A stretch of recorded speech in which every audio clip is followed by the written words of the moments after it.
இருக்கிற யாராவது ஒருத்தரை கர்த்தர் யோசேப்பை போல உங்களை இப்படி நடத்தலாம், உங்களை மோசையை போல கர்த்தர் உங்களை நடத்தலாம். பாஸ்டர், நான் இப்படி ஆகணும்னு நினைக்கல, நான் இப்படி வரும்னே நினைக்கல, எனக்கு ஒரு சம்பந்தமே இல்லாத இடத்துல நான் அடிக்கடி வெளிச்சத்தை பார்ப்பேன்.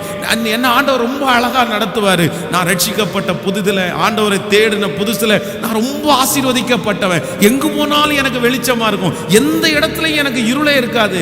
ஆனா இப்ப என்னை சுற்றி இருள் இருக்கிறது. இதை நான் எப்படி தாண்டுவேன் என்று நீங்கள் நினைக்கிறீர்களா?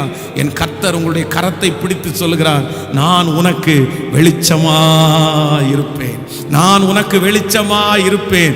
என்னாலே நான் அருளும் வெளிச்சத்தினாலே நீ இருளை கடந்து போவாய். கர்த்தர் தீர்க்க தரிசனமாய் சொல்லுகிறார், நான் அருளும் வெளிச்சத்தினாலே நீ இந்த இருளை கடந்து போவாய், இந்த பிரச்சனையை நீ கடந்து போவாய்.